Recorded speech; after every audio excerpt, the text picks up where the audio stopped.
That's a brilliant, evil question. It's evil. I've asked so many people this question, no one's ever wanted to answer it. Well, here I am. Russell Brand is one of the most famous comedians in the world. Actor and author. He's one of the most unmissable performers on the planet. You don't want to be around when the laughter stops. Your earliest years are particularly hard to read. Drugs and self-harm, your mother's illnesses. How do we go on the journey of changing? Wow. This is proper Diary of a CEO stuff. There is deep spiritual appetite within all of us for connection, but we have a culture that is predicated upon individualism and materialism. My initial solution to feeling disconnected and lonely was to try and become famous. If you are using impermanent means to achieve a permanent solution, you can only fail. But what I would say is in that loneliness, in that sense of I'm not good enough, I'm worthless, are all the ingredients of success, because it is sadly a gift to you. What could I have added to 10-year-old Russell's life, do you think, that would have made him feel valued? You are enough, you are sufficient, we are going to be okay. What told you otherwise?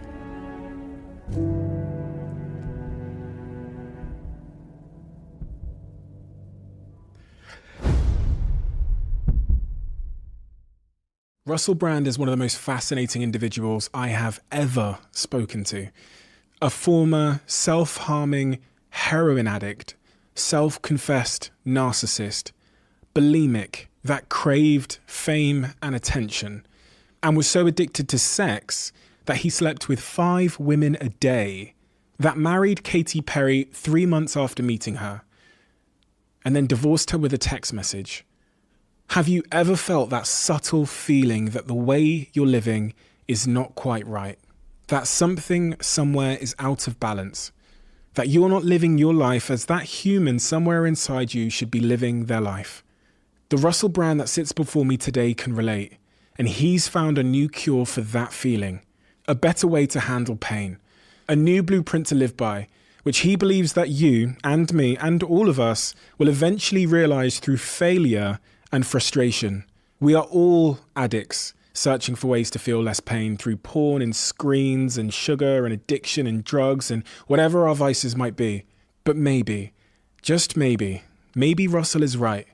And maybe there is a simple cure for all of us right there in plain sight.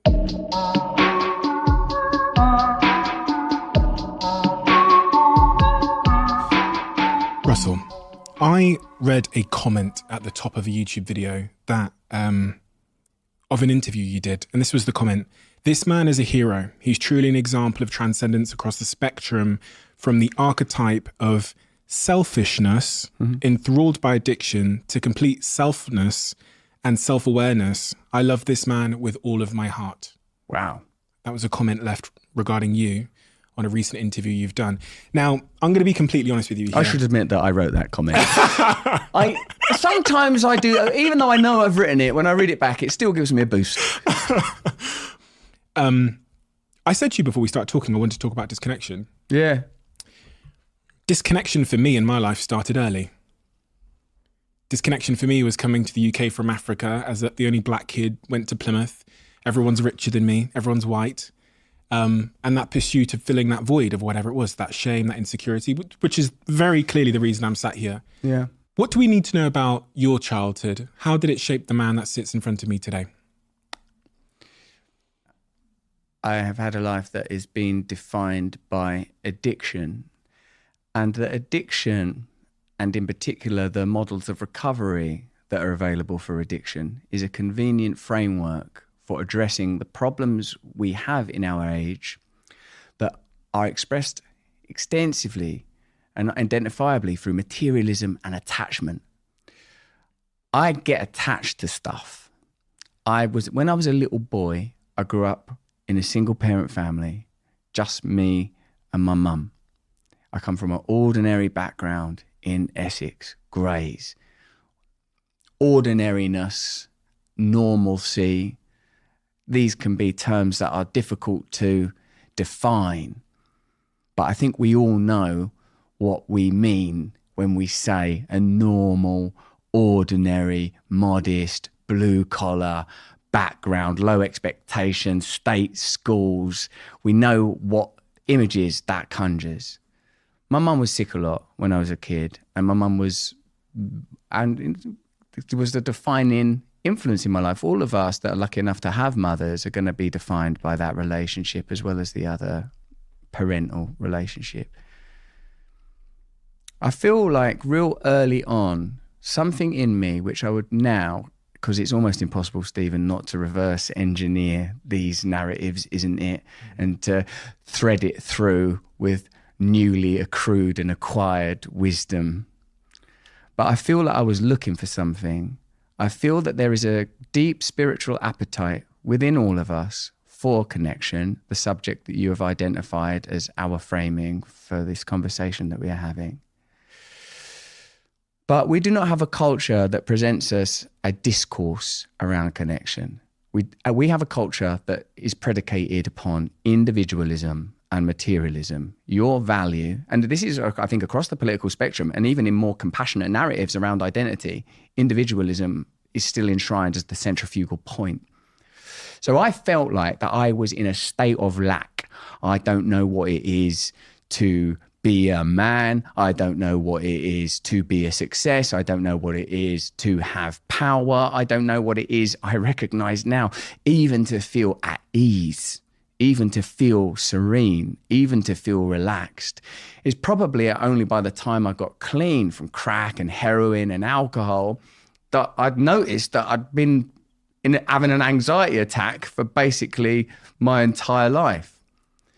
When I first told my life story, which is an ordinary exercise at treatment centres that help people to get rehabilitated from chemical dependency, and I was fortunate enough to go to one. When the fella read it, Chip Summers, one of the first people in recovery I ever met, when he read it, he went, "Ah, poor lonely little boy." And I was 27 then. So I suppose my life has been defined by addiction, and addiction is in part a lack of connection, an attempt to synthesize the connection to self, other, and God. God of your own understanding, perhaps understood as a totality, a sense of unity, a unitive force, a highest principle. When it says in the Old Testament, worship no other gods than me, the implication I offer is that we are a species that worships, and if you do not access the divine, you will worship the mundial, you will worship the profane, you will worship your own identity, you will worship your belongings, you will worship the template laid before you by a culture that wants you, but gets you distracted and relatively dumb. So my initial solution to feeling weak and disconnected and lonely and somehow silently brilliant was to try and become successful, was to try and become famous, was to try and have resources, to try and address all of the problems of my original condition. My original condition, culturally and socially, as I saw it, was lack of power, lack of value, lack of connection, lack of influence. And what does our culture tell us is the solution to this? Be somebody. And my God, I'm talking about a long time ago now. I'm talking about in the 80s and the 90s. Now the culture is amplifying that message 100-fold with 1 million screens in every direction, 50 lenses like the eyes on the inside of a fly, rather than the almost 2D experience of lenses that I grew up with. What could I have added to 10-year-old Russell's life, do you think, that would have made him feel valued? 10-year-old. I reckon, mate, now that I'm a dad, and you can't be a father to anyone else until you're a father to yourself, is a sense that who you are is all right. You're all right. You don't need to worry. That you are enough. You are sufficient. We are going to be okay. What told you otherwise? All conditions. It isn't the broad cultural message, you are insufficient, you will not be sufficient until you acquire this body, these objects, this approval, these affiliations. I don't even think it's personal to me. Like, whilst, like, you know, necessarily our conversation has to be framed by sort of biographical detail that's particular to me, don't you find that when you know anyone's story, really, that the universal was there waiting for you, that there is a ubiquity of this message? How many times have you heard people that are hugely successful say, I felt inferior, I didn't feel good enough, I wanted to achieve this, I didn't have this or that? Elsewise, what could Jung have achieved? Elsewise, what could Joseph Campbell have achieved? Were there not archetypes strewn about us, maps waiting to be discovered? It's true. Most people that sit here that have achieved phenomenal things it starts with a story of not being enough, and you often wonder whether they're driven or dragged. Driven by their own, because they're framed in books as driven, but in reality they're being dragged by insecurities and shame and all of these things, that feeling of not enough. Your earliest years are particularly hard to read, and I'll be completely when I read about the circumstances of your earliest years, I do see a story that is very unique in a sense of self-harm, your mother's sicknesses and her illnesses, and there's that guy underneath there that knew he was brilliant, as you say. Believed he was brilliant. Brilliant in what way?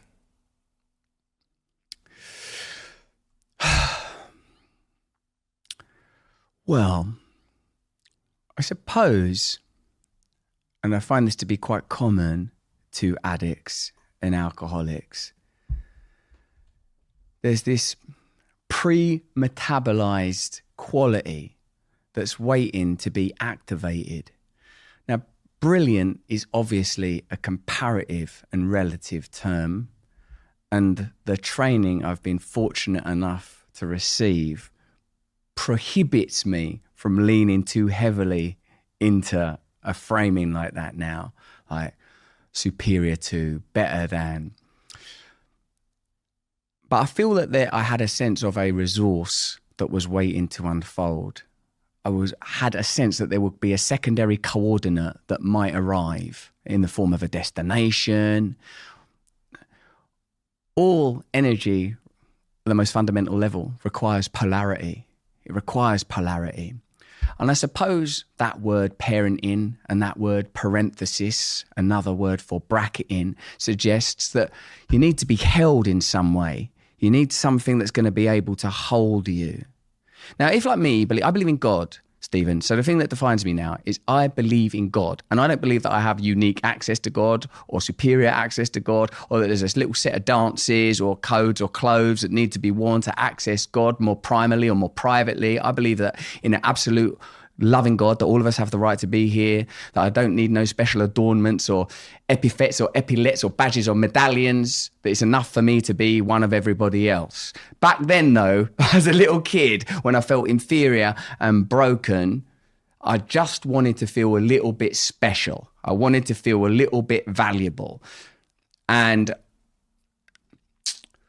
I suppose the first time that I really felt that was making people laugh, doing a school play at my little school, Gray's School, Bugsy Malone, and feeling the overwhelming, terrifying adrenaline and the accompanying sense of competence that comes with being able to corral and direct that energy when it comes, a sense of purpose, revelation. When you ask, what could you have added and what do you mean by silently brilliant? I don't want to feel better than no one else no more. I don't want to feel worse than anyone else. And I want to participate in other people's becoming who they are intended to be. There's a beautiful phrase in recovery you may enjoy. We recover the person we're intended to be. That somehow we can respect individuality, limitless diversity, while somehow accepting that there is something unitive among us, something collective to be realized and achieved. So I suppose it was my own savoring of my particularness that I was experiencing, even though, and this is no fault of my parents, although I might analyze my culture, I felt that I couldn't express it, and I didn't know what value it had and what its use was. It was inutile until the culture tells you it can be monetized or it can be mobilized in order to. Now, that framing isn't necessarily one that I would ordinarily gravitate to, but that's the one that is available to. That is the totemism of our culture. That's the paradigm that we are offered. So I suppose that's the one that many of us inevitably pursue.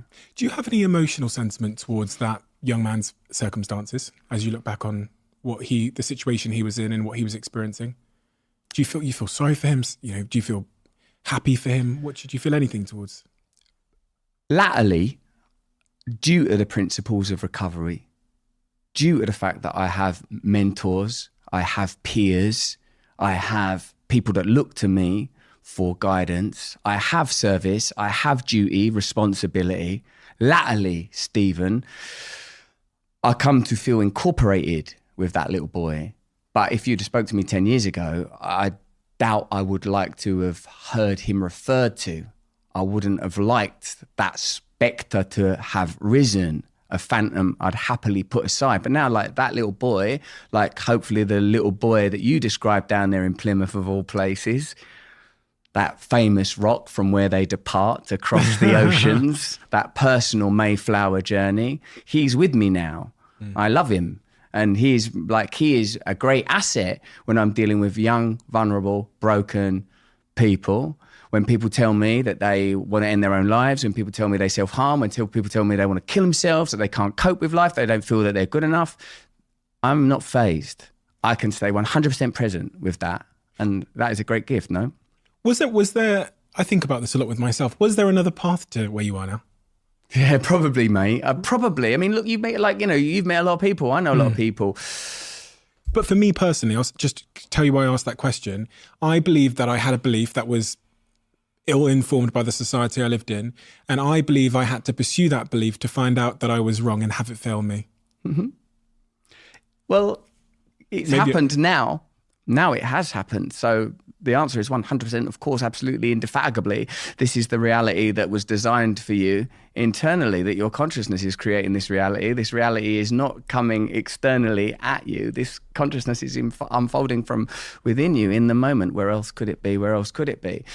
But potentially limitless alternatives, potentially unbridled possibility. And for you, you think you could have become the man that sat in front of me now via a different pathway? Yeah, but also no. What I suppose I'm saying is I accept the path that I've walked and that I'm sort of continuing to walk. And I suppose anyone that's engaged in the process of recovery has to, as a part of that, accept the various chapters, episodes that have led to that. I mean, I think that's part of self-acceptance. Part of self-acceptance is to appreciate and understand the various steps that have led you to where you are. And just again, I think to reiterate that's why I mentioned addiction and recovery early on, because it provides you with access to an archetype, that this is who I was, this is the way that I lived. This is the way that I try to handle the challenges that life gives you: impermanence, temporality, death, inequality, hypocrisy, destruction, all of these things that sort of are pervasive, whether that's cultural or simply part of being in a temporal and spatial reality. Recovery gives you a different set of tools, a different way to deal with those same challenges, which, for want of a better word, I will call a spiritual solution to what I regard now as a spiritual problem. Once again, tagging that idea of connection that you've helped us set up this conversation using. Spirituality as a form of connection. When a lot of people are put off by the term spirituality because it sounds a little bit exclusive and a little bit hoo-hoo ha-ha. But I would class myself now as being spiritual. Thanks in part, I have to say, to my partner, who is a breathwork instructor, and I met in Bali and so on. But one of the quotes that I love from you is, like many desperate people, I need spirituality, I need God, or I cannot cope in this world. I need to believe in the best in people. Since I've become spiritual, I have found that it's easier to be alive. Spiritual. What is that word? Spiritual literally means not material. That's what it means. It's not observable or measurable. The problem perhaps that we have nowadays is that we live in a quantitative reality where all things are measurable, where all things are predicated on rational principles. But all of us know what love is. All of us know what intuition is. All of us know, as C.S. Lewis beautifully outlines in Mere Christianity, when we have transgressed against some moral code that appears to have been instilled in us, and in spite of the advocacy and campaigning of evolutionary biologists, seems to appeal to some nuministic tendency, nuministic meaning simply a sense of awe, a sense of oneness, a sense of glory you might experience at sunrise or sunset, or looking into the eyes of a loved one or even a stranger and knowing that the connection is real, knowing that the unitive force is real, and that somehow this connection implies a set of ethics, morals, and principles. It's not just, oh wow, God is one, let's lose ourselves in some hedonistic revelry. That pleasure is not an end point. That service is our way of acknowledging this unity. So spirituality for me is a survival technique. You won't get very far in this world without it. And if you don't have it in a declared, explicit, and I don't mean doctrinal way, I mean personal, but somehow connected and communal way, you will try to create God. You will try to create spirituality from your preferences. Your preferences will become your God. I prefer it when people talk to me like this. I repel this. My aversions and my preferences will become my religion. And I'm capable of that today. I'm lucky to be such a craven, mad smackhead. And it's nice to walk around the streets of Shoreditch where I have used, where I've scored, where I know the back streets of Brick Lane, where there are enclaves, where they serve up Muslim men wearing full regalia that would never deal with that kind of business. It's against the Quran, but serve it up to slip down them rat runs, to see it trace across the silver page, to lose myself in smack world, and to come back here now with a different way. The city has changed and I've changed, and no man crosses the same river twice, and no man visits the same Shoreditch twice, because the man is different and Shoreditch is different. I was looking for the same thing then. Like when I was looking around then for smack and crack and all of that, I was looking for the things that I'm looking for now. And if I'm not very rigorous in my spiritual practices, and they're still sort of simple, I know I can use a lot of long words. It's a thing I like doing. I get off on it and stuff. But spirituality ain't complicated. My nan's better at it than I am. My mum, my wife, they're all better at it than I am. They do it natural because they're not like mobilized by this sort of primordial yearning that can become my fuel. It ain't no easy task to turn all that gunge, that swamp gunge, that Neolithic jet fuel into love of one another. There's people now that are living a life where, including me probably to many respects, that are using preference as our God. Yes. You sniffed that strangely. Well, because I thought, is there chlorine in it? Really? I just wondered. What is it? Water. Water, okay. I don't think there's chlorine in it. I hope there's not chlorine. Those people that are choosing preference as their God now, that are living a life maybe where materialism is their savior. There's a couple of questions I have here. You know, that the Russell that was in Shoreditch for other reasons once upon a time, and the Russell that's in Shoreditch now, you said that they were both looking for the same thing. What was old Russell finding, and why wasn't the thing he found as good as the thing he finds now? I.e., what is the outcome of those that are choosing preference as their God? Like, why is that such a bad thing? What is the long-term or short-term consequence? Well, I wouldn't suggest that there is but one path. As they say, as Krishnamurti says, truth is a pathless land. We got to find it ourselves. But that said, there are templates, paradigms, conditions, and practices that might help us. So I'm not making a judgment on anyone else's path. My spirituality is not about you should be doing this and you should be doing that. My spirituality is I should be doing this. I should be doing that. My morality is about my conduct. If someone else wants me to judge them or help them or guide them or aid them and I'm able to, then it is my duty to do it. But what I would say is if you are using impermanent means to achieve a permanent solution, you can only fail. If you are mistaking the vehicle for the self, for the essence of the self, you can only fail if you have not interrogated, who is this in here? What is this subjective experience that only I am having? How do I deal with the tension of the paradox? And remember, all energy comes from polarity. All energy comes from polarity. That I am infinitesimally small to the point of being absolutely irrelevant in a cosmic framing, and yet all reality takes place solely, as far as I know, within my consciousness. Quick one before we get back to this episode. Just give me 30 seconds of your time. Two things I wanted to say. The first thing is a huge thank you for listening and tuning into the show week after week. It means the world to all of us. And this really is a dream that we absolutely never had and couldn't have imagined getting to this place. But secondly, it's a dream where we feel like we're only just getting started. And if you enjoy what we do here, please join the 24% of people who watch this channel regularly and have hit that subscribe button. It means more than I can say. And if you hit that subscribe button, here's a promise I'm going to make to you.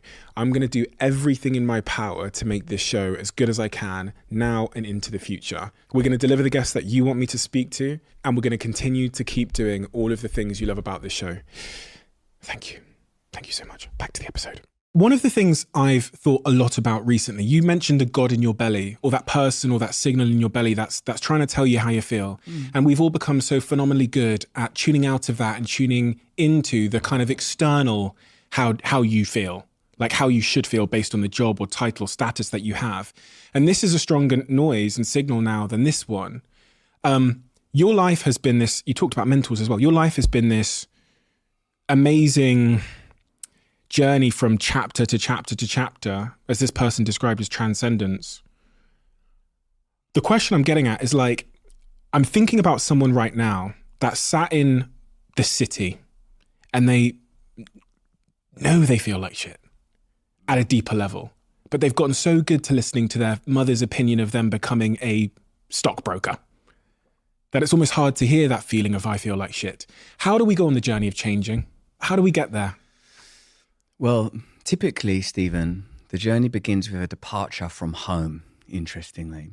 Whatever home is, you have to leave. You have to leave the familiar, the place that you are familiar with. Scary. Often this is induced by crisis, a crisis that you cannot avoid or delay or defer. A crisis of some kind may come. Of course, this can be an inner crisis, a moment of despair. Often a psychic breakdown can precipitate change, transition, awakening.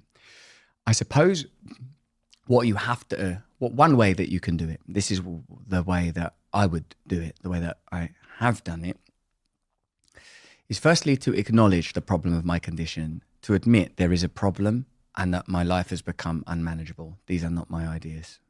What are the signals of that? Unhappiness, sadness. Yeah. Like, in a sense, that's like the one thing that's good about that is you're trusting your personal integrity. It's not like, oh, you're delirious. Why are you not happy? Why is this not working for you? Problem, unmanageability. You're sad. I'm using, in fact, the example you use. Someone in a city holed up, left with the familial and cultural conditioning that has left them at odds, maladjusted to a maladjusted world. One, there is a problem, life is unmanageable. Two, you've got to believe it's possible to change. If you don't believe it's possible to change, you will never be able to marshal your inner resources towards making that change.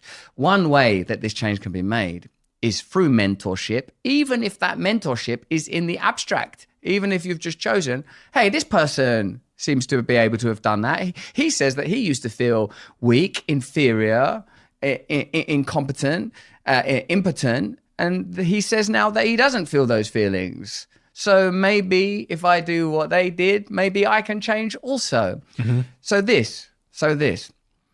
And the third component, first one, acknowledgement of powerlessness. Second one, belief change is possible. Third principle, it will not come from the same map and rubric that you've been running on up till now.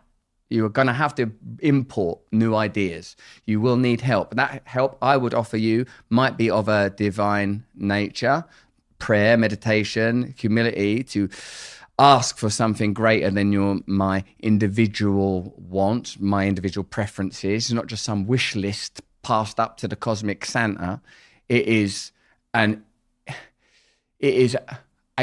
acknowledgement that there is a requirement for growth, and indeed that I'm no longer prescribing what outcomes I want. It's curious. There are often paradoxes in this. So for me, mate, it's like, first, you admit the powerlessness and the nature of the problem. Second, I believe it's possible to change. And I base that on, hang on a minute, these people used to have that problem and they've changed. So what if I do what they did? Then maybe my life will change. These are all things derived from 12-step ideology. The third thing is accept someone else's plan, accept someone else's help, surrender. Because in the end, this is perhaps the hardest contradiction, at least I find it a very hard contradiction to live with, this idea of activated surrender and a return to the original condition. Activated surrender. Russell is no longer in charge. Russell is no longer in charge. Russell is a servant. There is a master.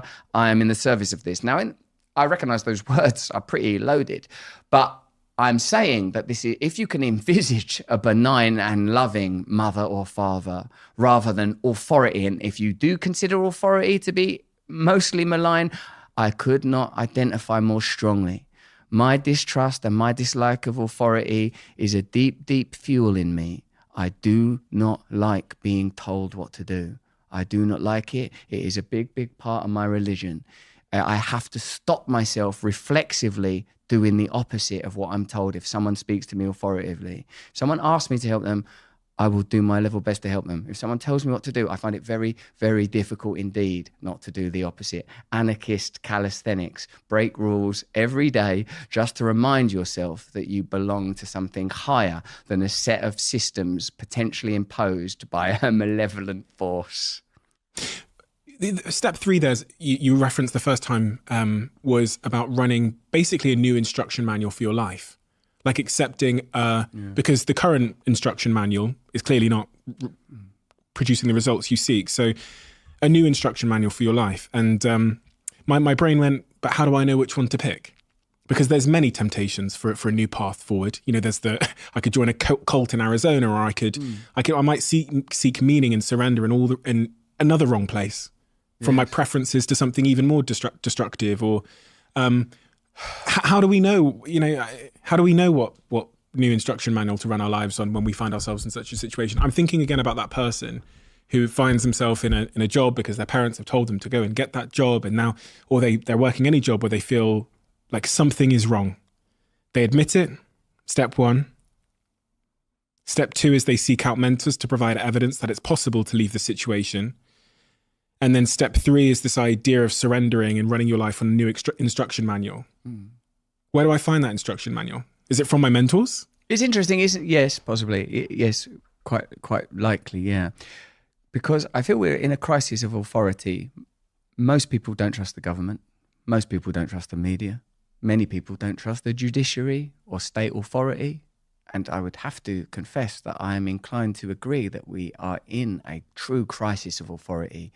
Who indeed would you trust to say, I will do what is right? I will do what is right for you. I will do what is right for the community, and trust that they are speaking on behalf of a set of principles that could be somehow universal and truly valid. How I have handled this is I've been fortunate enough through crisis and despair to find myself primarily connected to a group of other people the same as me who cannot cope with reality unless they drink or use drugs. And those people provide me with a paradigm for moving forward and a program. And I like that word program because it's both a sort of very old-fashioned word, but also an ultra-modern word in terms of, you know, software, for example. Thanks, mate. Yeah. And I guess at some point we're going to have to trust ourselves. But when embarking on this journey, it's not easy to lean into intuition, and it isn't easy to trust others. I find trust very, very difficult. I don't know about you, mate. I don't know what kind of experiences you had there as a young man in Plymouth. But for me, trust ain't my go-to. That's not my go-to. It takes me a little while. My strategy is do not put yourself in a situation where you require trust. Why? Because maybe people are going to let you down bad. Maybe the systems of authority, be they educational, legal, judicial, maybe they're going to let you down. Maybe they can't be relied on. I mean, I was kicked out of school, but I was expelled from school. I went to university for one day, left that. Oh yeah, I did all these things. I remember it. I recognize it in your story, but that I don't have the same level of. I'm skeptical. I require evidence to accept things, Nice. some kind of subjective or evidence but I'm not. I wouldn't say I'm distrusting. Broadly, or maybe I am to some degree. What is maybe my skepticism is that yeah. It's a critique. It's an analytic. It's a perspective of until you know. But your problem with your challenges with authority that are clear in your story through school and institutions and all these things. Where does that come from in you? That what is, and how would you describe it? Well, now I would describe it as a very deep love of God and a great deal of respect for other people's individual liberty and freedom. And the idea that any central authority would impose that without clear consent achieved through democracy and community, a community dialogue seems ridiculous to me.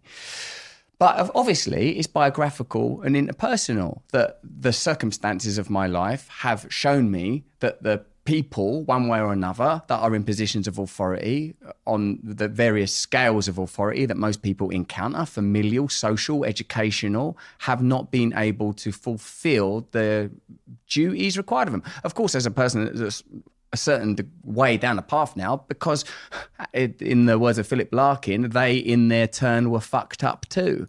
That we are just part of a long lineage of people coping with broken systems. And I would say from agriculture onwards, systems of aggregation, centralization, accumulation that can't enshrine the rights of the individual except for a certain set of individuals, that we are living in a system that's about centralizing power and increasing authority, diminishing individual freedom, using whatever rhetorical tricks are required, safety, convenience, whatever is required to achieve this centralized authority.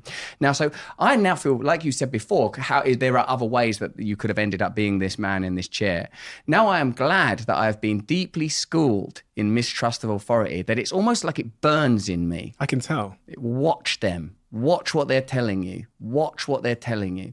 I give it to my own children, and I hope I'm not doing them a disservice. Question authority. Question it. Question it. And of course, this makes bedtime difficult because who's the person telling them bedtime?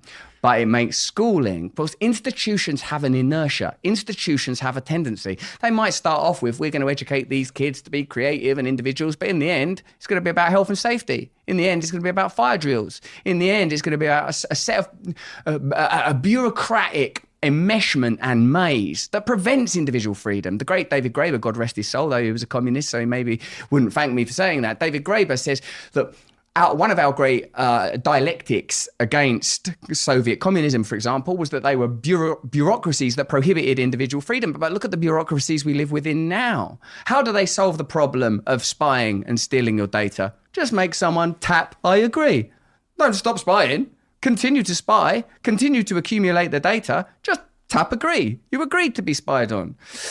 This is bureaucracy. These are the observable tendrils and symptoms of a centralized authority that is not necessarily sentient, occultist, or overtly corrupt, but a tendency to accumulate power, to dominate resources that is plainly observable in the geopolitical dramas that play out in our time, the ecological crises, and the evident main stage players that occupy our current time, that many of whom have not been elected to get there. I'm talking about unelected acronym organizations that have a great deal of influence in the world today. So the reason I don't trust is not, I love my mum and dad, Ron Brand, Babs Brand. If I, like today, sat here in Shoreditch as an adult man, I wouldn't just walk around Essex and go to find some couple of working class kids and say, why don't you and you take responsibility for my spiritual development? They did their very best they could, and I couldn't love them more. I couldn't love them more.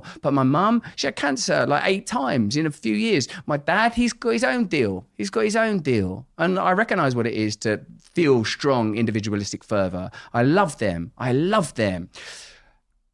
When I'm trying to formulate, and I know I'll make errors as a parent, of course I will, we all do. And as you will discover, it is our duty to wound our children. It is not our duty, it is a necessity beyond a duty. It is a tendency. It's just they're gonna end up wounded. They have to. They're gonna have to find a second mother, a second father. They're gonna have to. They're gonna have to. So it's not anybody's fault. It's not even the system's fault. I'm kind of grateful to all of it now. I'm grateful to these institutions. I'm grateful to the mainstream media. I'm grateful to these governments. I'm grateful that they have set out the instruments required for the change that we will encounter in the coming few decades. You mentioned your mum and your father again there. Your father, what impact did his departure have, do you think, on hindsight, on your relationship with authority, if any at all? I would say fatherless men, I don't want to be so solipsistic as to make this entirely about me, he says, 20 years into a career. But I think, and I experience with fatherless men who I deal with a lot in my, what I would say my spiritual life, is to be around men a lot that are in recovery, both being mentored by and mentoring and recovering mutually in support communities. Broadly, fatherless men feel a big burden. And they do not feel safe in this world. A big burden, not safe in this world. If they're with the mother, I think they feel it is their duty to look after the mother. If they are without other parents, I mean, if without either parent, my God, who knows what kind of chaos. And I'm not saying there is only one way and that there is only one template. But because I'm already talking about a subset. I'm talking about a subset of people that have become drug addicts and alcoholics in order to deal with these kind of challenges. But also I know people that don't identify as addicts in exactly that way. And still the absence of the father, and that also, by the way, could be through death, or it could break up of the relationship, or it could be because the father doesn't have the emotional lexicon to connect. Yeah. One way or another. Because I can think of examples top of my head of all of those. I think it feels that you are prematurely invited to be a man. In fact, when I was thinking about our interview, Stephen, because you'll be glad to know I thought about you before I met you. Thank you, Russell. I felt the significance of anthropology, the significance of what the original condition might be. I do not use these terms to suggest there is some one template that could be imposed and stamped upon everyone. I would never take away people's individual rights or struggles, particularly those connected to obvious and evident civil rights, cultural and identity issues. Those are their stories for them, and I support them in those stories. But when it comes to how human beings might have lived for hundreds of thousands of years, it appears we do well when we are a connected unit that communicate together in order to achieve a common goal.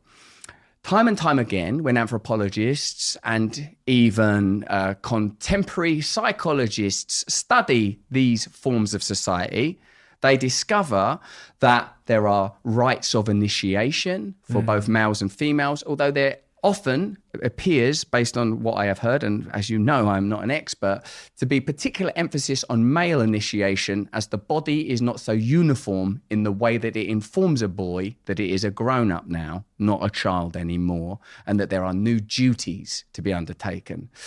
One of the best examples I ever heard, and I feel like it's somewhere in Freud, or maybe in Joseph Campbell, is that I feel this is some Australian Aboriginal tribe that what they do, and I think they're doing this now, I figure, I don't know, I'm putting this stuff together, you know how it goes, that the boys at a certain age are dragged away from the mother, and they make much of it. They wear masks, the men of the village. All the men are part father, all the women are part mother, and of course there are categories for other forms of identity too, which they honour and revere, often in the form of the shaman, who is beyond gender identity, incorporating both. You see reflections of this to this day, even in monotheistic faiths, where the priest wears what appears to be neutral or androgynous attire, distinguishing them from the rest of the community, yet honouring them and revering them.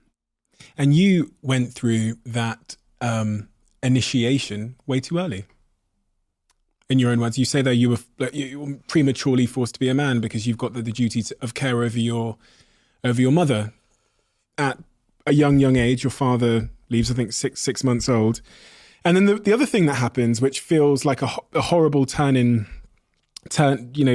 sense of chances, your mother has cancer. And she struggles with it for many, many years. So you've got this young boy, and I was thinking about this when I was doing the research for this conversation. You've got this very young boy who's struggling with a lot of things on his own, disconnection coming from all angles. And then the stability in his life gets the uncertain horror of cancer come into her life. And what that does to that young boy who's already destabilized in sense of like connection. These are all interpretations I have from reading a piece of paper. You know, if I'm just being honest, they are just, I was putting myself in those shoes and saying, I've got this stable figure here in my life, my mother, and I'm dealing with all this instability over here. And then this becomes unstable. Yeah, it's good analysis. But, you know, really my mother's struggles, them's her struggles. She had to go through that and bravely she's done it, what life force that woman has in her. And to pick up on a point within your question, you cannot fake being a man or a woman or an adult, let's say, a word that doesn't have any cultural load to bear. You can't fake that, or you can fake it, and I did fake it, and that is what people do. They fake it. But in a sense, maybe you need another adult to make you that. You need to be initiated. You need a code. You need to know that it's about duty and responsibility, that it's not all just about swagger and personal achievement. And like many young men, I joined the group of lost boys. I found men, young men, kids, because if I met them now, that's what they were, is kids, a couple of years older than me, that becomes your tribe. Unless you have hierarchies and systems of acculturation and inculcation that are based on higher values. Remember our earlier point about moral authority and trust, who you're going to give it over to. You'll create your own one. You'll create your own little community without elders that are reliable and trustworthy and dutiful and understand the nature of sacrifice of themselves in order to perform them duties. So of course, yes, I feel like when you feel the incumbency of adulthood upon you early due to the conditions of your domestic trial there, you will have to, as they say, man up or woman up. You will have to, but it won't be real, because it can't be real, because it's not only a set of endocrinal imperatives, it's also a system of instruction as laid out in the previous anecdote, the Campbellian analysis of the anthropological conditions of that Aboriginal group there. So really, until you find other adults, elders that are like, I know what I'm doing. You don't need to worry. I'm stronger than you. It's going to be okay. I'll look after you. It's all right. Do this. That, a father is, you're going to forego this now because in the future, this, without that, you will not forego. You will consume now. You will not understand. You will not understand your role. So it takes a long while. I've said it before, Stephen, but I'll say it again because it bears repeating. Thou shalt worship no other gods than me, because otherwise you will worship them gods. You will worship pleasure, money, fame. Them gods are greedy little gods too. They're easy little deities to start worshipping. And the problem with the worship of those gods is you lose the principle of the divine, the interconnectivity, that pleasure is not the result. Pleasure is a byproduct. Pleasure is an inadvertent byproduct, please God, of doing the right thing. I was just thinking then, as you're talking about all of that and the gods we choose to worship and young men and fatherlessness, I was thinking about the Andrew Tate phenomenon as a form of, he really seems to have captured a huge amount of young men for some reason. And trying to diagnose why that is a very multifaceted process, isn't it? Because there's elements of purpose and meaning and having a figure in your life that you can guide you, can initiate you into what being a man is, that it seems that young men are in search of. Yes, I agree. No doubt. One of the challenges it feels like we have culturally, Stephen, is we are unable to observe the difference between symptom and cause. Yeah. Symptom and cause. And obviously, as with matters medical, cause is what we must analyse. Yeah. Cause is what we must understand. There's no point saying you shouldn't do this, you shouldn't do that. If you have a set of values that are pretty simple, I call them Sesame Street values: kindness, love, service, that's going to take care of a hell of a lot. If you have kindness, love, service, it's going to take care of a hell of a lot. Are you being kind right now? No. Well, you have gone off track, mate. You've gone off track. You're not being kind. Are you being of service? No. Then we can maybe sift through different. Also, we live in such a curated space that it's difficult to discern what people are actually angry about sometimes. What is it? As one of my great teachers says to me, what is it? Don't get caught up in the phenomena, the epiphenomena, the distractions, the static. What is it that you are trying to understand? What is it you're trying to do? All of these groups then, people that are big fans of an Andrew Tate, people that are radically left, people that are radically right, what is it that they are seeking or that they are getting from such a radical pursuit? Well, a argument might be that we are recognizing that there is nothing in our evolution to suggest that we live in cultures of 300 million people who live by one ideology, that we have to truly respect diversity, that we have to acknowledge that many of our most influential and powerful systems do not have our best intentions in mind, that they in fact benefit from ongoing cultural conflagration. If we can do one great service in this cultural space, I recognize that part of your goal and your mission is to awaken latent potency in individuals in honor of your own journey, and it is a great mission, if I may say. But part of this mission must be for us to learn this simple lesson. We have more in common with one another than divides us, and it is our duty to reach out in particular to the people we disagree with in a spirit of love and good faith. Firstly, then, identify, am I reaching out in good faith to people I already agree with? No, that's not it.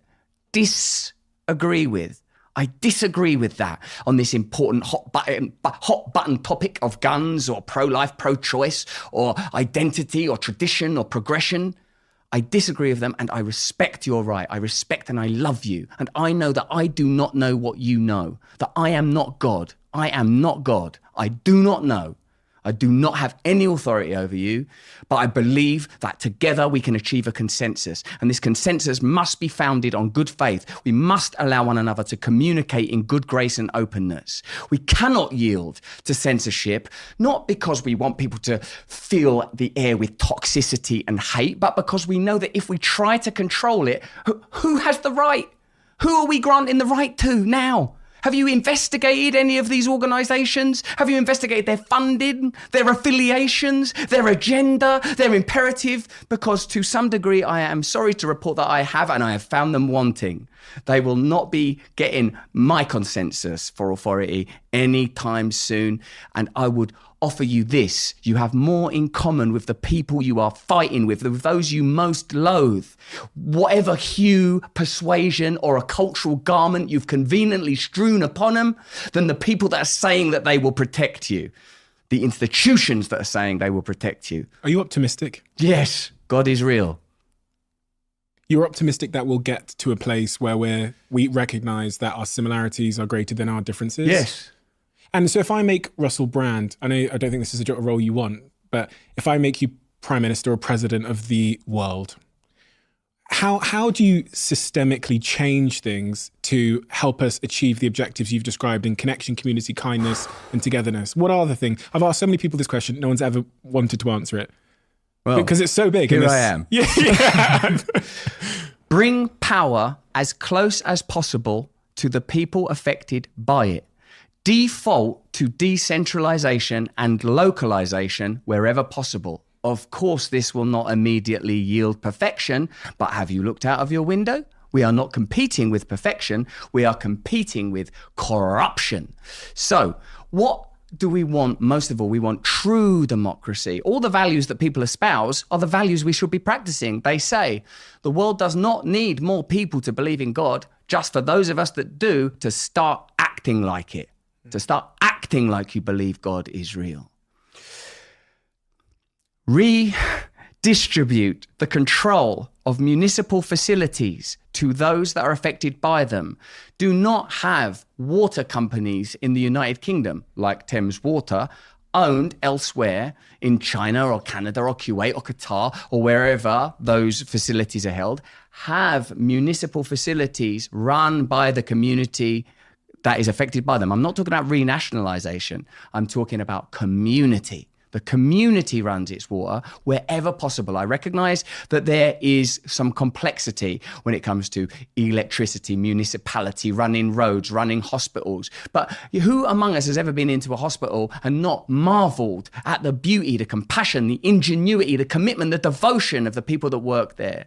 Wouldn't it be better if the people that clean the floors in the hospital felt that they were invested in it, that it was their hospital, the nurses that work there, the doctors, that they have real power, that those are their hospitals? Wouldn't it be better if both sides of our political conversation, I'm talking about the United Kingdom right now, hadn't agreed already that privatization is the way to go and they're not going to do anything about it? I'm not saying that there's anything wrong with capitalism in its basic format of we create a product and the people want the product and look at that, we made a little bit of money. I'm talking about this gigantic, metastasized monster devouring everything right down to spirit. We must recognize where centralized authority is coalescing most, and this we must address. This we must address, whether it is financial, corporate, or state power, wherever it is possible. We, the people, those three magical constitutional words, if they were listened to, if they were lived by, it's already there. The kingdom of heaven is spread upon the earth and man sees it not. It's already here. It comes from inside your consciousness. You awaken, you believe it's possible to change, you act like it's going to happen. That's how these things unfold. It's happened again and again. The miracles of transition and change, the great beauty of science and medicine and technology, when it is freed from its tendrils, when it is untethered from the mendacious objectives of a system that sees all things as dominion for materialization and commodity, when it is freed from that, you will see the true genius of our scientists, the true genius capable in technology. If we can just address the model, if we can just have as an agenda an awareness that we are just on one little rock in infinite space right now, that we're all participating in this one centralized idea, and yet infinite diversity, infinite individual freedom, infinite ways of being human. We must all take responsibility for becoming the person we're intended to be. And if you don't know who that is, you find someone who does, and you find a system and a program that can help you, and we'll all do our best together, and it's going to be glorious, glorious. But beyond glorious, it is necessary. One of the things you said within there was about empowering nurses, for example, and cleaners in a hospital. And it reminded me of a study I read many years ago that showed nurses that were given ownership about the decisions within a hospital had higher satisfaction. There was less accidents. There was less accidents with misprescribed medications. There was higher retention. And when they leveled out the payment, the remuneration policy, so there was less unfairness in how people were remunerated, all the standards of the hospital went through the roof because people were empowered. They had autonomy and control over their lives and work. So I completely relate to that. My question, though, is about step one, because what you described there sounds like it's at the top of Everest. And sometimes when something feels, it does, even for me, it feels like it's a long way away from where we are now. So I'm asking, what's the first pebble? What's the first domino that has to fall? What's the first thing that I can do as an individual to help us get closer to that world? Well, firstly, Stephen, people climb Everest every single day. Yeah. They have to clear the litter from that mountain now. Once it was considered inconceivable.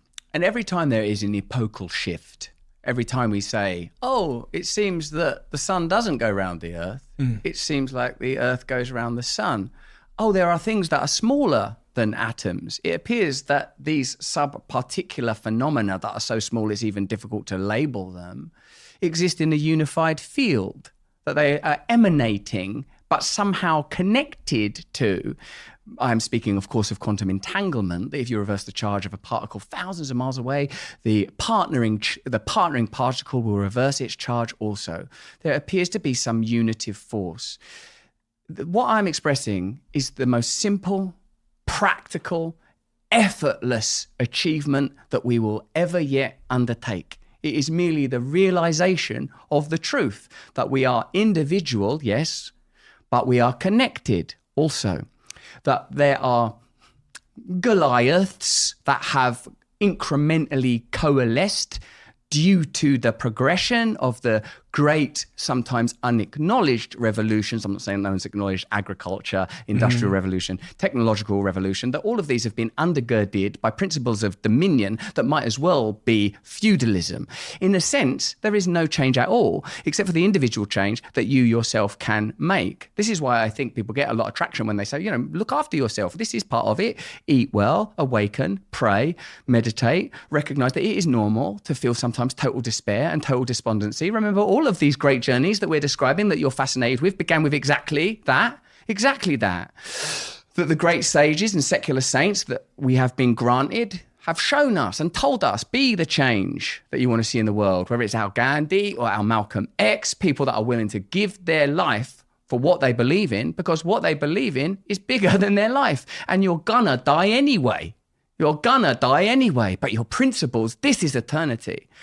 That we can touch eternity in the moment. So it's not like woo-woo to say, meditate, wake up. This is changing the prima materia. It is the field of consciousness. This is, I suppose, what I'm advancing. Consciousness precedes matter. You have unique individual access to consciousness. You are online.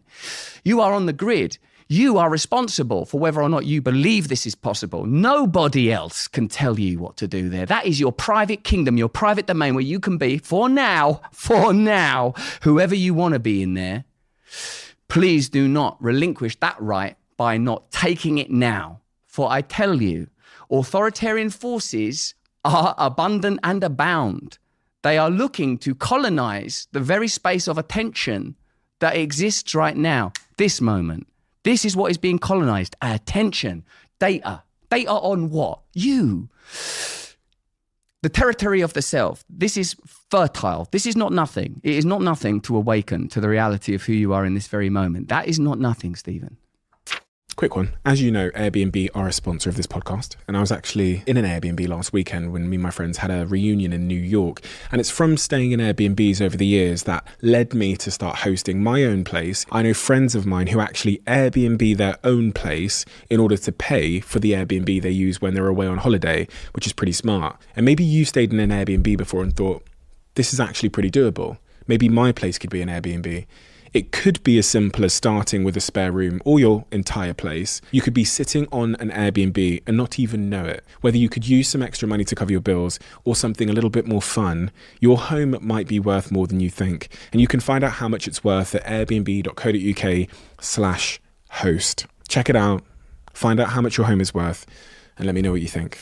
One of my team members had a question for you. I remember just chatting to them about you, and they said, I'd really want to know how he lives on a day-to-day basis. Because I know from your books and stuff, the Russell that roamed the streets of Shoreditch once upon a time. The Russell I see now is through the lens of YouTube, and I see him what it looks like the countryside somewhere with like some logs in the back. How do you live your life now? I'm glad you've asked this, because this is proper Diary of a CEO stuff, because this is actual scheduling. I have to live sort of like a monk, basically. I have to be conscious all the time. I have to be conscious about what I eat, otherwise I'll eat something stupid. I have to be conscious about what I say, otherwise I'll say something stupid. I have to be conscious about what I do. I have to familiarize myself with extremes continually. So I, thank you God, have access to hot temperatures and cold temperatures. I expose myself to them regularly, every day if possible. I do a lot of cold therapy. I get right in that cold. And while I'm in that cold, I think this thing taught to me by Michael Singer, and anyone who's willing to watch Michael Singer stuff, the moment in front of you is not bothering you. You are bothering yourself about the moment in front of you. Then I get in very, very hot temperatures, and I think the same thing. The moment in front of you is not bothering you. You're bothering yourself about the moment in front of you. I do Brazilian jiu-jitsu because for me, it was not natural to tangle like that. And I love Brazilian jiu-jitsu so much. Koza Rogan actually was the first person I heard sort of talk about all that stuff, and I do that a couple of times a week. I do. Why? I need more detail on why you do see that. Why, it's good for, I think, people to touch one another in a way that is playful and absolutely consensual, but sort of assertive. It's like I heard a YouTuber say, like dance actually. And it's very good for me. It really puts me in my body. It's not cerebral. I don't know about you, Stephen, but I suspect you're the same. I am very intellectually oriented. I live in here. I find it very easy to be self-obsessed and to get just caught up in all that stuff. So things that put me in my body, the body holds the key. The body, you've got a body. It's important, the body of Christ. It's very important to get in that cold water. It's very important to get into that yoga. Very important. These things are important and beautiful and connecting. So I do a lot of BJJ. I do a lot of yoga.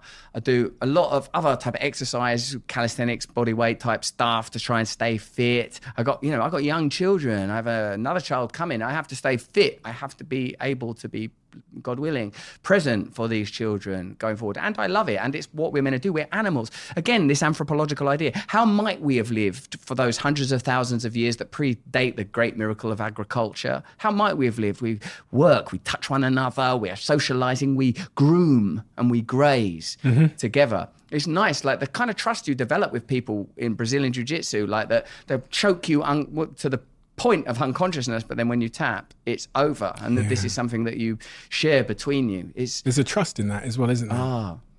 Yes, trust. Good to embody the trust and experience the trust, as they say. If you want to know if you can trust someone. And maybe it's difficult to seek out those kind of opportunities where it can play out, so microcosmically and practically. Because I did a Brazilian Jiu-Jitsu lesson or two, and that man could have killed me at any moment. Yeah. I really knew he could have killed me. He had me tied up like a ball of elastic bands, and I knew at any moment he could have killed me. But I trusted him, and I didn't know this man. It's lovely, isn't it? There's something amazing about it, and it's an instant bonding that this man has his life in my hands. Yet he's teaching me an art form. He's teaching me a discipline, and holding literally my life in his hands. It's funny because I didn't know him, but I felt like he was my mentor, my father, immediately after. Yeah. Because I trusted him with so much, my life, right? So absolutely. It's a wonderful thing. Touch very important for us late ape creatures. That's why hairdressers, you tell the hairdresser or the barber staff, this is why in Strictly Come Dancing, they can't stop falling in love. They're performing these rituals that are designed to elicit certain states. The vulnerability, isn't it? That's the connection. The vulnerability, the touch, the awareness of sameness but differentness, the acknowledgement that we are creatures, that we are embodied creatures. All of these things, I think, contribute to that. So for me, on my day, yes, every day prayer and meditation first thing. Every day rigorously ensure that I've done things for other people, preferably without letting other people find out, that I make myself available to other, in my case in particular, men that require help with their issues around addiction and mental health, that I have checked in with other people that I consider to be peers around the challenges that I face psychologically, that I don't spend all my time obsessing just about what I want. Like I have to do quite a lot to not be crazy. I have to do quite a lot to not be crazy. So the hot, the cold, the BJJ, the yoga. There's someone I work with once who said, every day I get up, I meditate, I pray, I do exercise, I do green juice, I do hot, cold, I attend a support group, and then I feel okay. That's what I get to feel if I do all that. Then I don't feel like a lunatic, a vacillating wild lasso of mad vicissitudes that could lash around anything in its search for connection. Is there not another way at this point? This also is attached to another question I've often pondered from doing what I do here, which is about how, Steve Peters, who's a psychiatrist, I believe, talks about these goblins and gremlins. And I spoke to Gabor Mate as well. I know you've interviewed him, and I watched that fantastic, unbelievable guy. But I wonder if the traumas, the things that are hard, I use the word hardwired tentatively, but the things that are hardwired into us are ever overcomeable. If we can ever take them to zero in terms of the power they have over us or influence we have over, or we will spend our lives managing. I was taught from the wound comes the salve. From the wound comes a salve. The place of the deepest wounding will provide your salvation. This is what you must investigate. It is not... When people love you, we always feel it's because of the strength or the capacity or the virtuosity, but often it's the vulnerability and the fragility, because we all know that this vulnerability and fragility is something we share. This is what comedy is to me, Stephen, is the ongoing acknowledgement. Everyone's running some game. I'm this, I'm doing this, I've got this going on. You're going to die. It's all going to fall apart. It's all going to fall apart except for these permanent principles and a connection to the eternal achievable through consciousness. This is why I need ceremony. This is why I need practice. This is why I need peers and mentors and mentees. And from the wound, from this place of I'm not good enough, nobody loves me, I don't fit in, the only way that I can achieve trust is through having some authority or value as accredited by a culture that I don't even bloody trust, as compared with a metric that I don't even agree with. Instead of this now, and again, continual, moment to moment, I'm not suggesting that I am any better than anybody else, just that I'm not any worse than anybody else. That's the biggest thing that I'll offer. It's ongoing, it's continual, but the thing, I'm glad of it now. I'm glad of the wounding, and you will be too, whoever you are. You will be glad of the wounding too, because it is sadly a gift to you. That doesn't mean it was right, or that there weren't perpetrators, or that it's not bad, or that the culture doesn't need to change, or any of those things. All those things are definitely true. But from it, all of the time you see it. Go Great Ormond Street, go anywhere. Watch the Paralympics. It's everywhere. It's everywhere. People overcome. And I ask that because so many become frustrated that the wounding, they haven't been able to overcome it. They become frustrated by that because a lot of the kind of, I don't know, maybe spiritual doctrine, maybe whatever, says you can take this pill or you can do this exercise, you can do this retreat, and then you won't be a narcissist or you won't be a whatever, right? And then they try it, they buy the course, then they still are. They find themselves reacting in those old ways and being triggered, and the machinery that you spoke of that comes up when we're triggered is still there. Then they go, fuck, I need to buy another course. We do need to be very self-compassionate, and I think we have to perhaps recognise that it is not a commodity that can be externally required, but an external coordinate can indeed ignite that which is already there, dormant and latent and awaiting to be born. Precisely the necessity for initiation we return to here. The initiation is to activate that which is already there. Activated surrender, not passive surrender. But not passive surrender, activated surrender. I'm a vessel. I'm here for whatever you are. I trust myself, God. I pray to you, God, not my limited conception of you, God, with my tiny little mankind mind. I pray to you, God, as you know yourself to be, and I offer myself to you, God, 100% and totally. Please use me. Please take away from me everything that is not of use to you. Put aside all my preconceptions and use me, God. This utilizes the wound. The wound becomes a portal. You become a vessel. I want to stay on how you live. So I understand your sort of morning routine there, but if I zoom out on where you live, why you choose to live there, your relationship with work, now that you have this, I think, greater clarity on institutions and how you balance that. Well, like, I have to make a lot of content. Yeah. Because every day I'm on Rumble. Every day I make an hour of content. Every day we make an additional 10 to 15 to 20 minute video on a news subject that generally encompasses anti-establishment narratives and a way of explaining that is hopefully inclusive.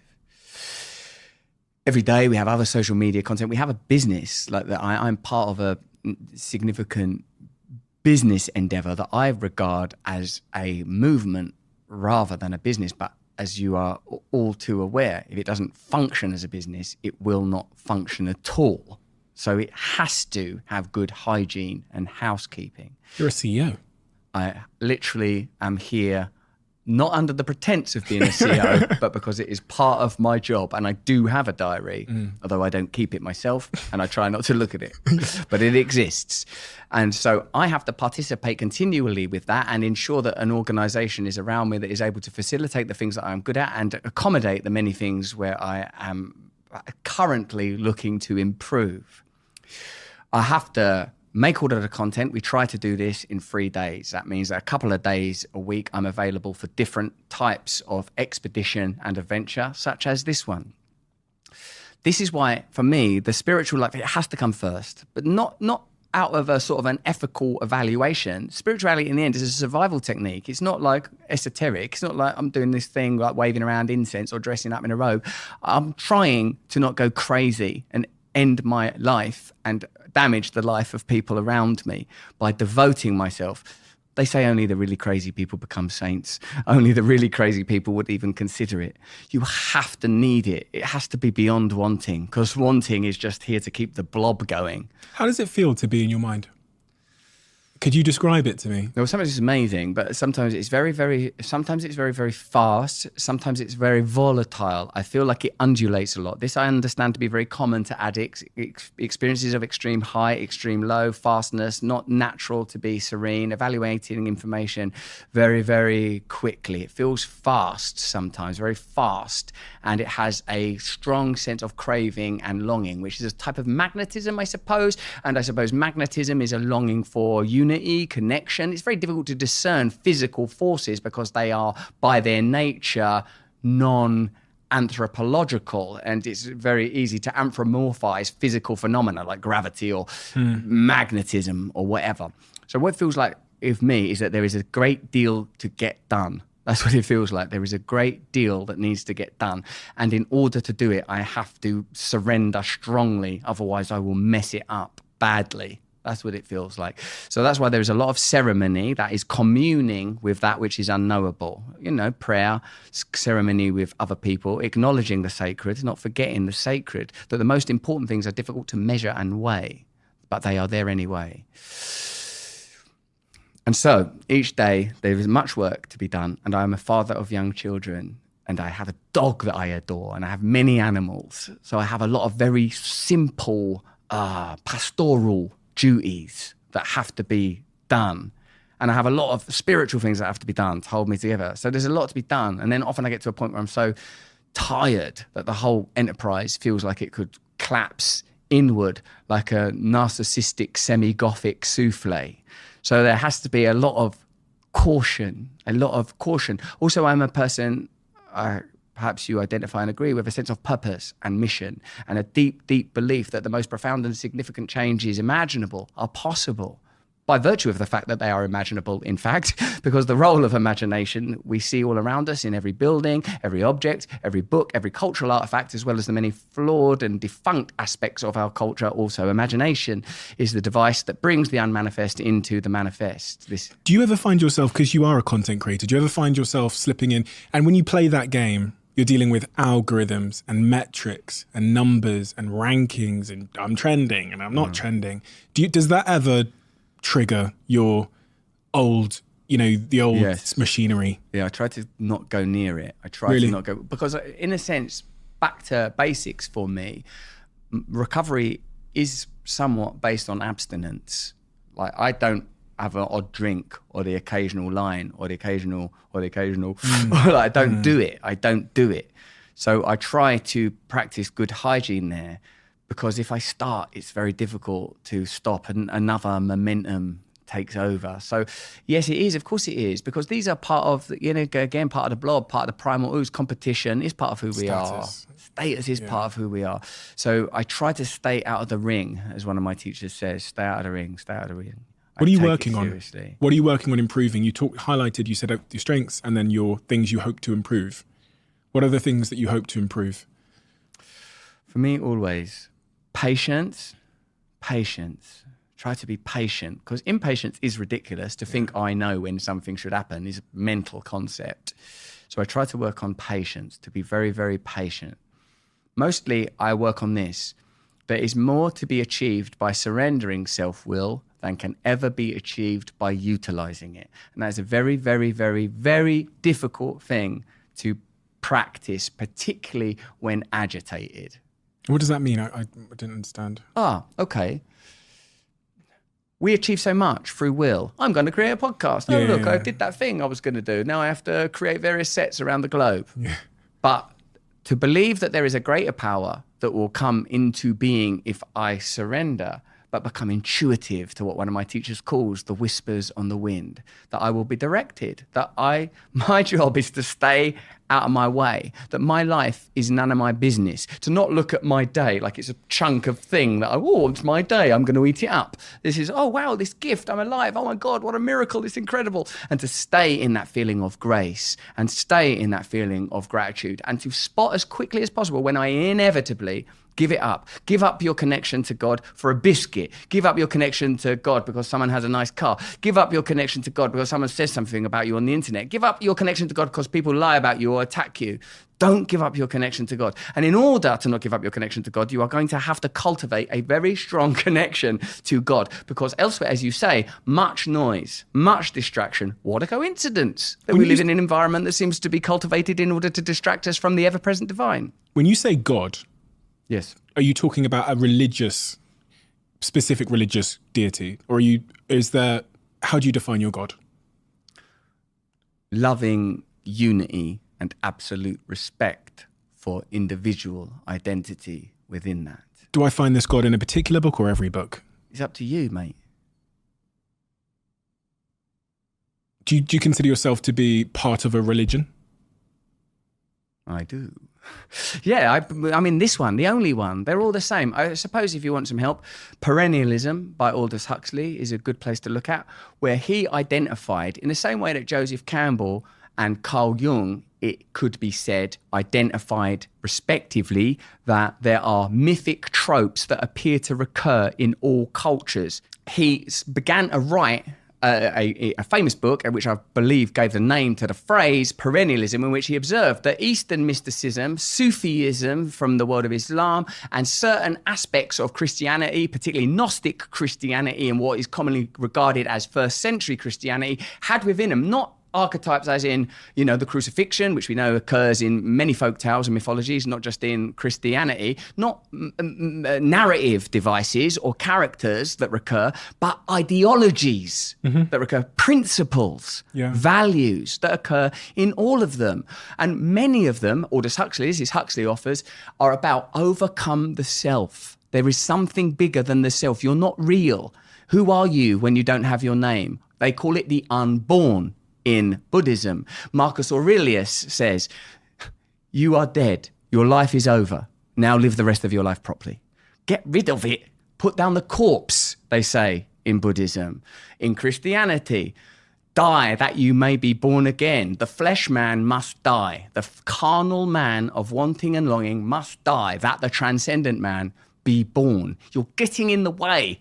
You're getting in the way with your memories and your story and your projects and your values and your virtues, all but the universal, ubiquitous, ever-present archetypal virtues that Huxley explains. And elsewhere, through Jung and Campbell, we get the idea that there's some sort of ulterior cultural force, not cultural force, beyond that, way beyond culture. Culture is what we create. Indigenous, primal reality, expressing itself through us. It's talking to us all the time. All the time. It's here. It's everywhere. It's waiting to be discovered by us collectively and individually. And what better job could we have than to find it ourselves and help others to find it? But I think the reason why is because when people hear the word God, they think of a man in the sky. Well, they should stop that unless it helps them. If you don't behave, you're going to go to hell. That's an idea that a lot of people struggle to get on board with. Well, that's because people have been lazy, because we are in the Kali Yuga. We are in a time of darkness. They have forgotten in this darkness that when people say there is a father, they mean there is a figure that is more powerful than you, that loves you. And if you don't do what's right, you are going to hell. Not after, you are in it. If you don't do what's right, you are, oh no, I'm so unhappy, I'm in this bedsit that we talked about earlier. Why? Because you didn't listen to the Father, because you perhaps couldn't find the Father, because, as I've alluded to many times, you live in a culture that wants to distract you from the Father or the Mother or whatever word helps you, that is there within you, waiting to be born, that you've been distracted from, understandably, because of the primal urges to compete and acquire and eat and defecate. All of this is normal, ordinary, forgive yourself immediately, and now move forward to what it truly means. What you understand to me, I understand all the problems of religion. Religion shouldn't make you hate other people. Religion should make you love everyone. They've all got that written in there. Then why don't we focus on that bit? Because if people start doing that, you can't manipulate them moving around on a little chessboard and turn them into little consumer blobs. Obviously. Well, where does love fit into all of that romantic love? Because I thought about some of the stuff you said about our ancestors, and is monogamy the path forward? Is romantic love a framework for stability that we need to find God? Oh, my friend. Well, there is an argument that romantic love is derived from the idea of chivalry, which was, as the word suggests, a kind of late medieval notion that we should focus our ardour on an individual, like a knight would attach the colours of their bequeathed, betrothed or beloved to their lance as they jousted, metaphorically. And really, though, this chivalrous idea is but one aspect of love, and they note that many people never had actual conjugal relationships with the symbolic feminine, divine feminine figure that they would attribute that quality to. Romantic love perhaps, as all forms of love, obsession, attachment ultimately are, I was taught this, I didn't make this up, are the inappropriate substitute for the true love of God. What is love? Whether you love West Ham United or your wife or your children or your beautiful, it sounds, new breathworker girlfriend, except for the desire, longing, yearning to be at one with, to be connected to acknowledge that what's in there is the same as what's in here, that we have a shared purpose. Isn't love the felt awareness of the true unity that undergirds apparent separation? We come into form for a little while. All of us were twice before we were a single cell. You were a single cell, then you were two cells in the belly of your mother, and way back you were an amoeba. And there it is in your programming and your coding. The unity is there materially and practically. Forget esoteric theology, forget ontology. It's there as a fact, as an observable fact. It's there as a cosmic fact. There was a big bang. Unity is there. Love is the felt remembrance of this. Why does love feel good? Although love, as we know, can be very painful when love is not reciprocated, when love is rejected, when love cannot unfold. This love is more than a sensation. It is a duty, and it is the deepest truth of our kind. That when we love one another, we acknowledge the truth that we're not separate from one another. Isn't it glorious to move from that position where you think, I don't like that person, then, oh my God, they're the same as me. I love them. Because you have recognized the truth, and truth and beauty are one. As Wilde says, that there is something, it rewards us. It's speaking to us. I heard it argued that once there was a great unity, and the infinite intelligence, for its own amusement, lost in the atemporal, aspatial abyss, sent all things into fragmentation, only to see which ones would awaken and recognize the unity of our origin, the deep unity of our origin. When will we come home? When will we come home to love? You fell in love. Then you had 2 children. You've got a third on the way around the corner. That's a very special love that you've found. Fatherhood. I'm not a father yet, but I'd love to look down the road and get some lessons from you as a father. What lessons did fatherhood teach you about life and how we should be living? Taught me there's a lot more important things in this world than me. But I learned this lesson in a variety of ways now. There's a lot more important stuff in this world than what I want and what I think and what I reckon. It don't amount to much amidst the infinite.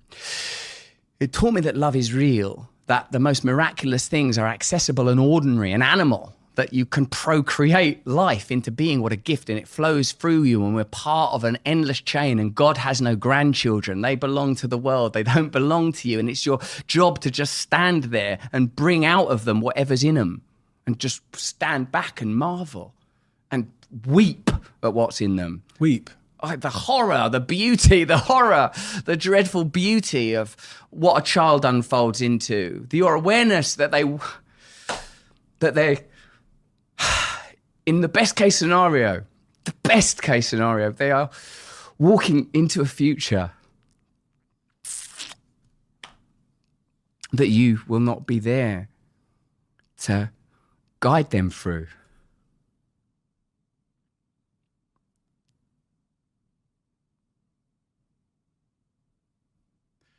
So I suppose what that asks of you is an understanding of your place in this world, and an acknowledgement both of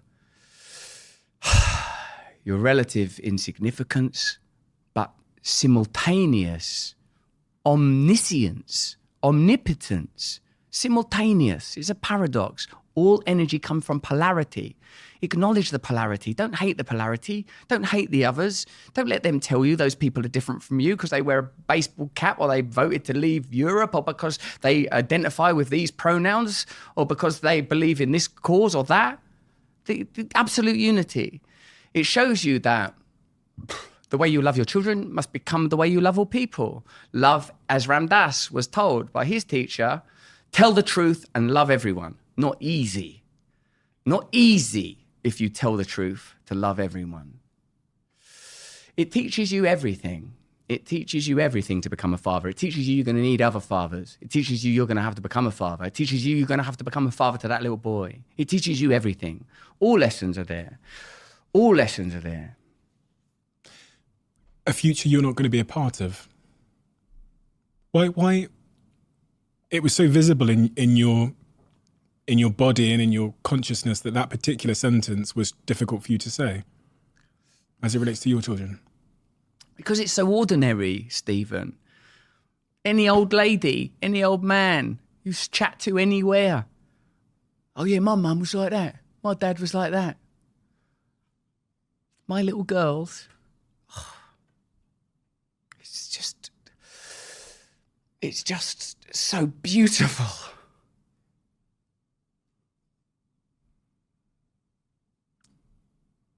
What are the lessons about the future that you try and give them, if any at all?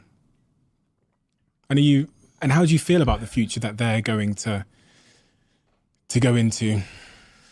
I'm trying my best to arm them. I'm trying my best to arm them like Sarah Connor or something. You know? I'm just trying to tell them. And also, they are them. I see every day how they're more powerful than me already. So, they'll be all right. God has no grandchildren. They'll be all right. They've got their path. I know they're going to hurt me. I know that. All we can do for each other, beyond father-daughter, is become who you are. Become who you are. Become who you are. Become who you are. Trust that it's going to be beautiful, that you're not ugly, that you're not hideous, that you've made mistakes, you've done stuff wrong. You've had stuff done to you, all of this, and yet become who you are, become who you are, become who you are. So all I want is I try to not go, this is everything, I think. Don't go unconscious. Don't go unconscious. Stay present, stay present. Things will make you go unconscious. It might happen as I leave this room. It might happen when the people from the next room come in. You can go unconscious at any moment. Don't go unconscious.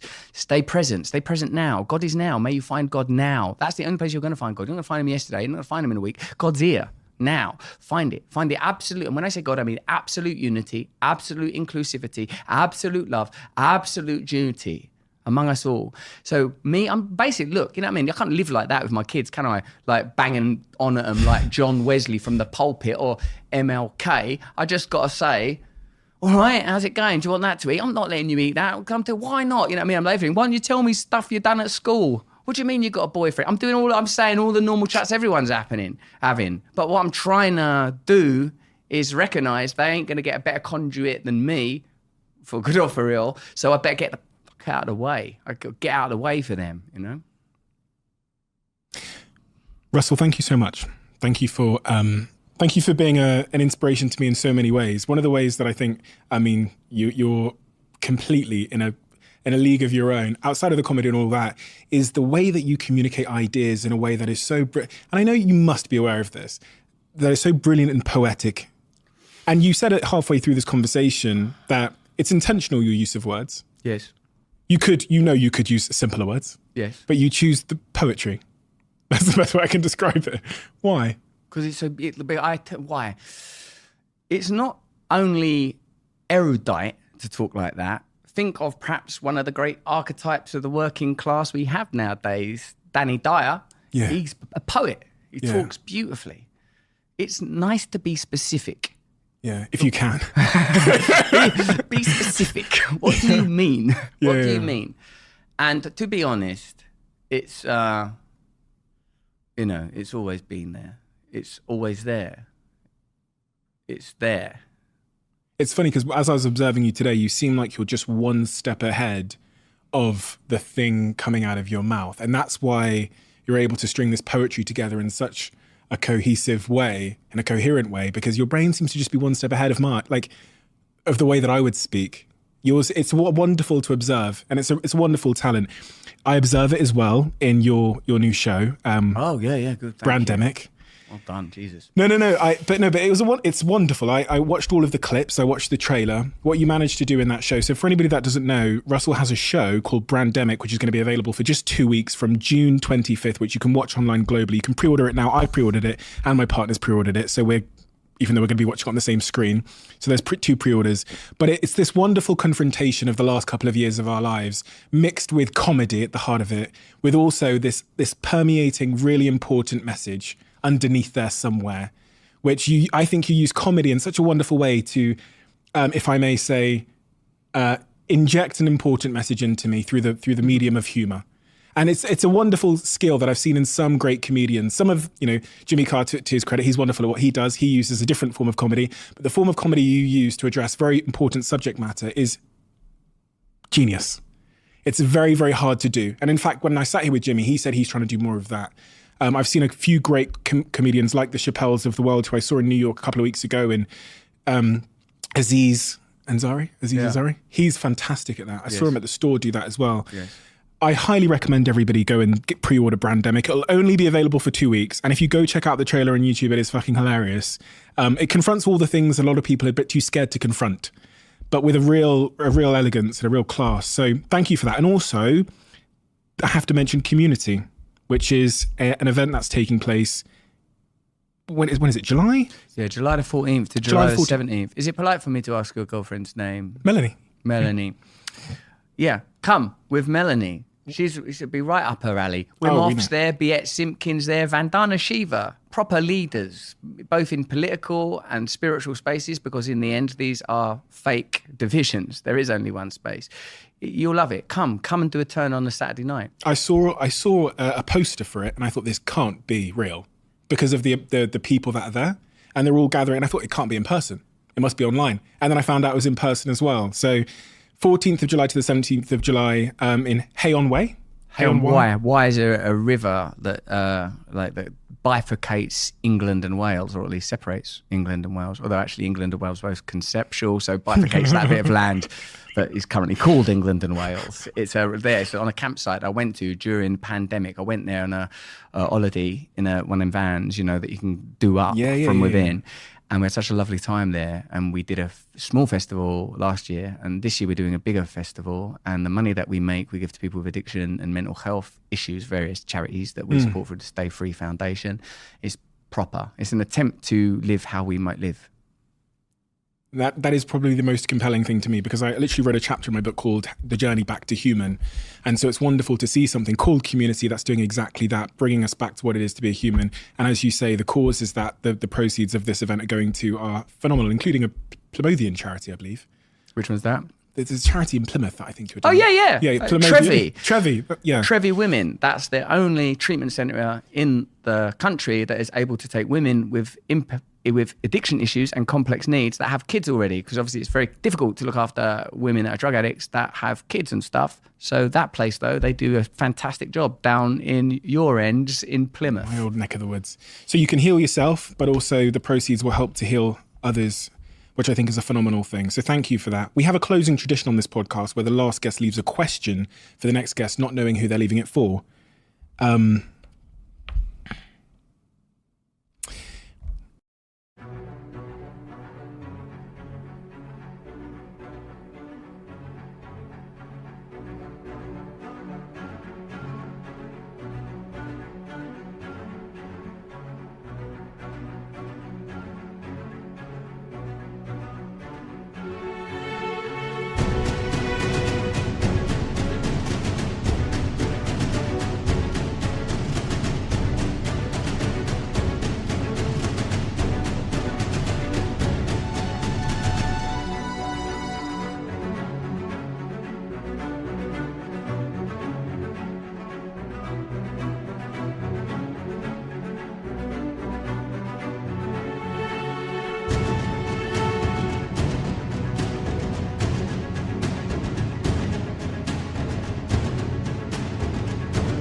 You can have a 60-second conversation with anyone in your life but it is the last conversation you will have with them. No, I can't do this. That's a brilliant or evil question. It's evil. I always tell the guests, I say, because they've all been stitched up by the last question, so I say, Stitch, pay it forward. You know, What, you've already got to know them, and it's 60 seconds, and then that's it's the last conversation you're you having. have. Who do you call and what do you say? Well, but the thing is that can I just break this down a bit?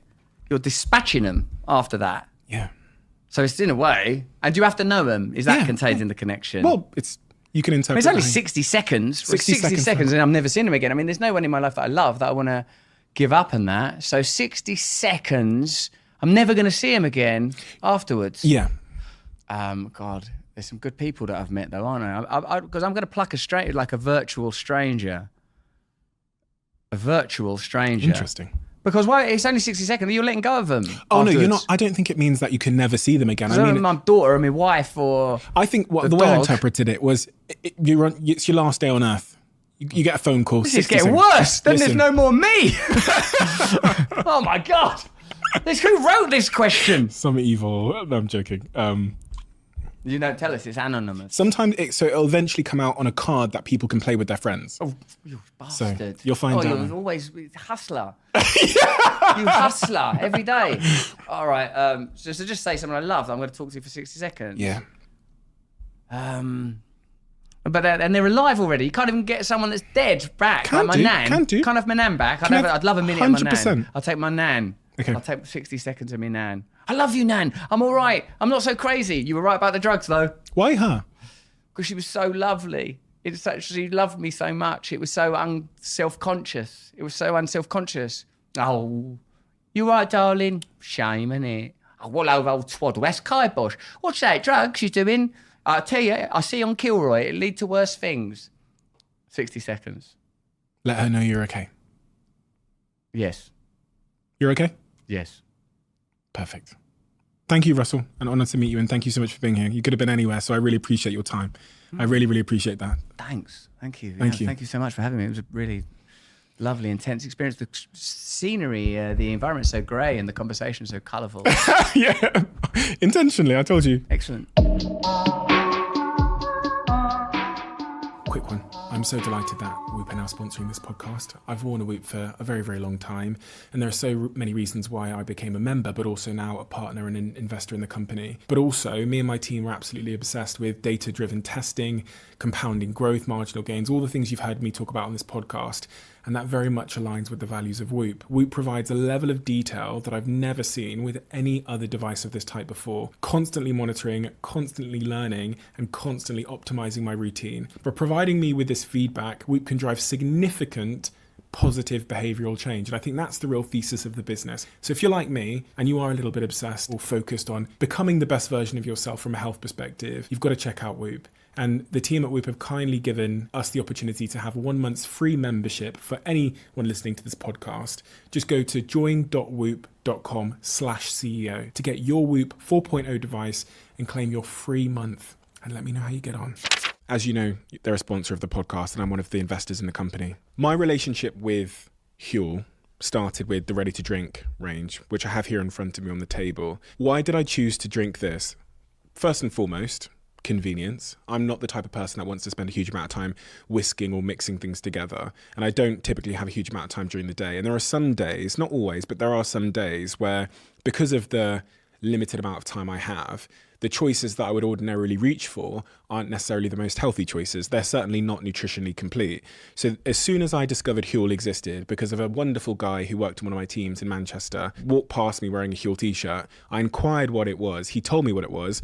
And then I bought the ready-to-drink bottles into the office. It was a game changer for me. And it meant that on those days where I'm tempted to reach for less nutritionally complete options or less healthy food options, I have something right underneath my desk in the fridge that I can reach for that allows me to remain in line with my health and nutrition goals. And Tesco have now increased their listings with Huel, so you can now get the RTD ready to drink in Tesco Expresses all across the UK.